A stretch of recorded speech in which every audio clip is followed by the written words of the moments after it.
Assalamualaikum and hi everyone. My name is Norfazira binti Abdullah and I'm from section 5. Now, I will explain about my individual assignment and the topic is high temperature plastic. What is high temperature plastic? High temperature plastic is a plastic that meets higher specification than standard or engineering plastic. This plastic is costlier and it is used in a small amount of quantities. High temperature plastic name is used because of their continuous service temperature of operation CST, which is often more than 150 degrees Celsius. And at this stage of temperature, high temperature plastic has improved their efficiency. Next, I will talk about the synonym term. There is a few terms that synonym with high temperature plastic, which is high performance plastic, high performance polymer, high tech plastic, and high performance thermoplastic. There is a few advantage and disadvantage of high temperature plastic. So now, I will talk about the advantage first. The advantage of high temperature plastic is first, low density. Second, effective damping for noise and vibration. Third, electrical and thermal insulation. Fourth, strong resistance to chemical and corrosion. Fifth, increased freedom of design. 6. Adaptable to processes of high volume production. Last, adaptable to the modification of properties for specific application. Next, I will talk about the disadvantage of high temperature plastic. First, greater thermal of expansion. Second, poor resistance to creeps. Third, susceptible to UV, moisture, and oxidation. Fourth, lower thermal resistance. Fifth, not considered to be a vapor barrier. Sixth, lower mechanical properties. And the last one is, plastic part generally must be redesigned over metal parts. As we can see, this is a pyramid of plastic performance. This pyramid is divided into two sections.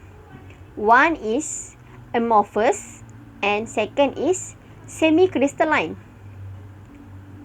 At high temperature plastic, there is many examples.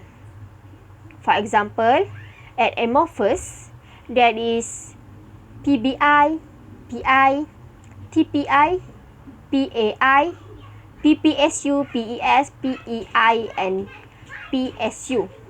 While in a semi-crystalline, there is PEK, PEEK, PPS, PTFE, TFA, PCTFE, ECTFE, and PVDF.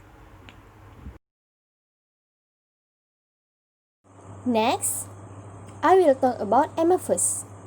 The thermal characteristic of amorphous is it has a range of melt rather than a specific melt point and has a broad temperature range of glass transformation.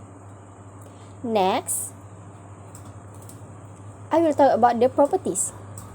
Amorphous has a good surface appearance, isotropic dimensional stability, and strength and stiffness. Last is the example. There is a few examples that I take from the pyramid, which is PEI, PPSU, and PSU.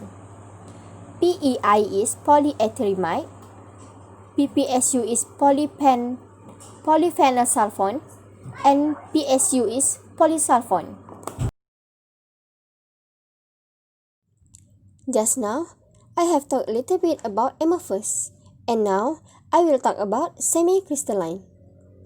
The thermal characteristic of semi-crystalline is the melting point and the glass transition temperature had been sharply defined. Next is the properties.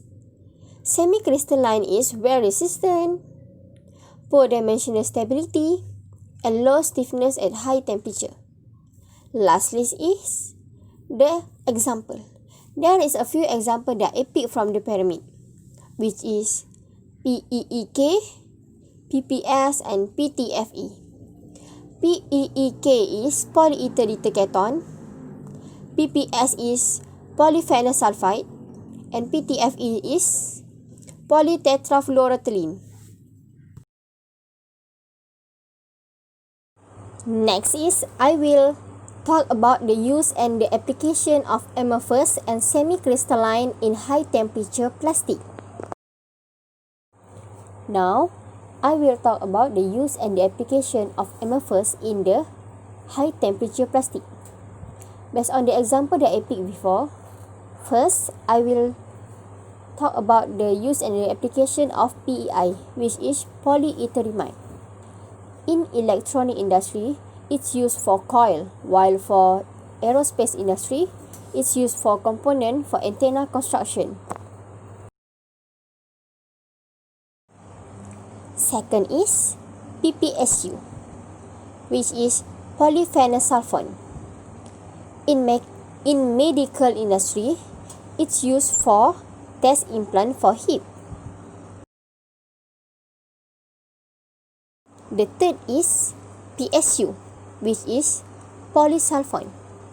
In chemical industry, it used for flanges, while for food industry, it used for microwave. Now, I will talk about the use and the application of semi-crystalline in a high temperature plastic. Based on the example that I picked before, the first one is PEEK, which is polyether ketone. In mechanical engineering, it's used for gear wheel. And for oil and gas industry, it's used for sealings.